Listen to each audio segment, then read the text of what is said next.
Welcome to Train Sim World, an immersive and highly detailed rail simulation featuring authentic routes and trains from around the world. This is the training center. Here you can learn about how to navigate and interact with the world, as well as how to operate the many trains. Let's start by looking around. Find each of the markers and look at them.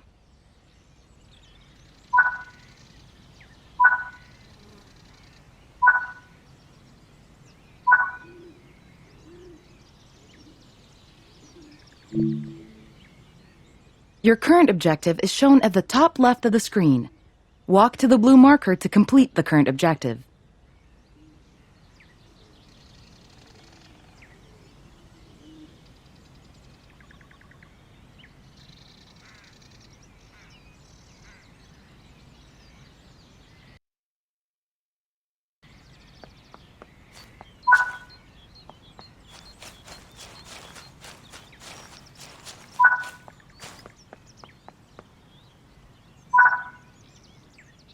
You've been awarded some action points.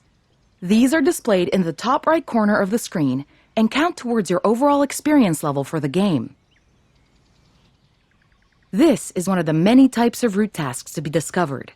Keep an eye out for many more types and styles of route tasks, which can involve placing, collecting, or fixing a variety of things. Head into the main building and you'll continue your induction there.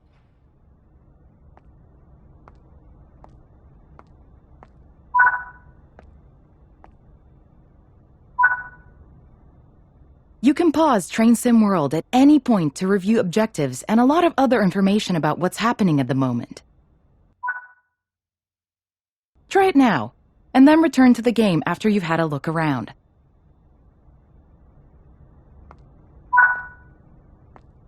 Now that we've covered some of the basics of moving around and interacting with the environment, let's take a walk through the building and find the trains.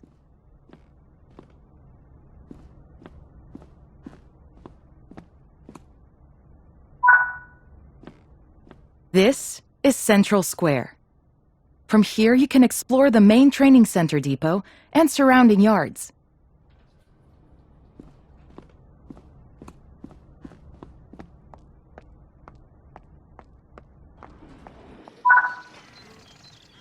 Your journey operating trains is just getting started here in the training center. Remember, you can always come back here from the main menu to refresh your knowledge if you're unsure about anything. Continue to learn and other training modules here in the training center, and then you'll be ready to take on more challenges in other environments.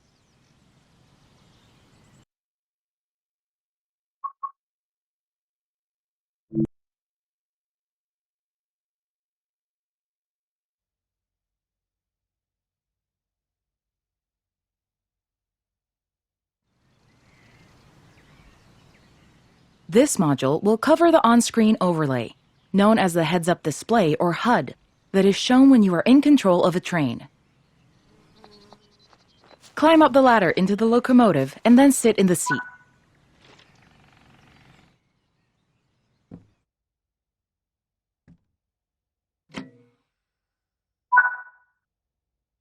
Welcome to the most important seat in the train. While sitting here, you'll be in full control. Before you think about moving the train, though, let's look at the HUD overlay that's appeared on the bottom right. The heads-up display is a guide to what your train is doing. The main part of the HUD is the speed display. A white bar will appear around the outside to show your current speed, and the red mark indicates your maximum permitted speed. This is the direction display. An arrow will indicate forward, reverse, and neutral directions. This is the power display. A number will indicate what position the power or throttle control is in. These are the brake indicators. The exact ones shown will vary by train and will often be visible in the train itself on various gauges. They tell you what's happening in the braking system. The most important one is the BC or brake cylinder.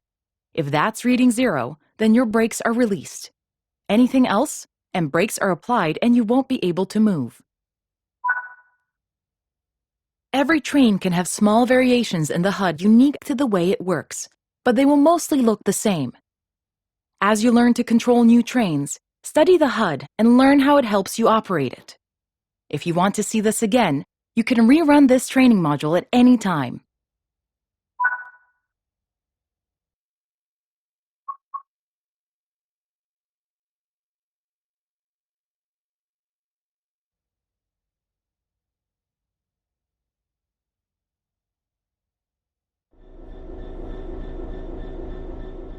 In this training module, you're going to look at making the train move and then bringing it to a stop again.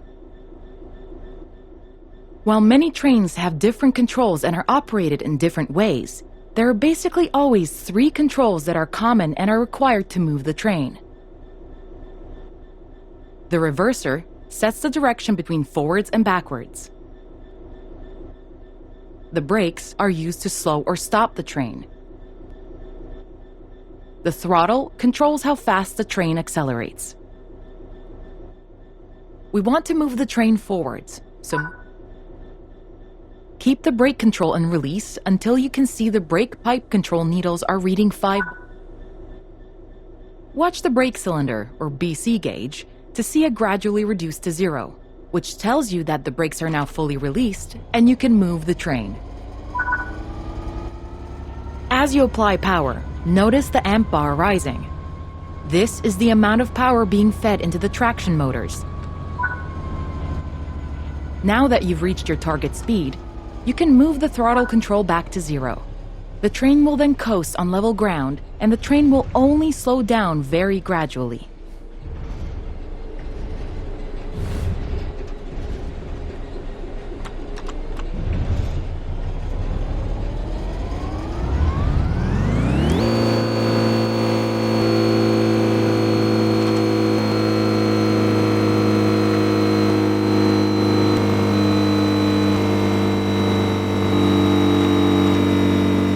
While the specifics of operating brakes vary from train to train, the basic process of stopping is fundamentally the same.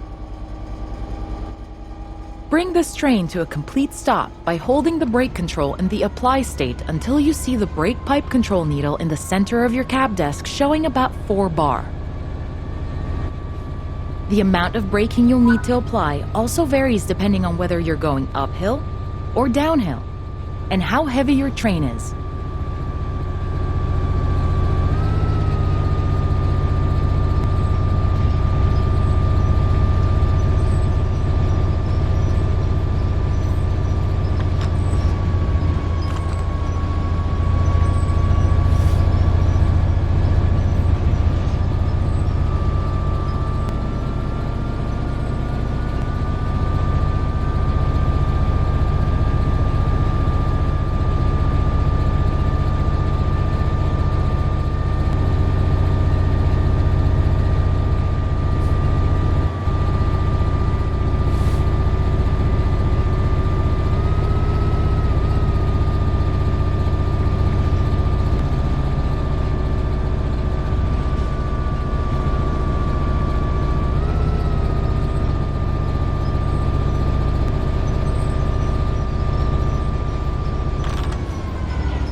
Stopping a train is one of the biggest challenges of controlling them, particularly stopping them in the right place.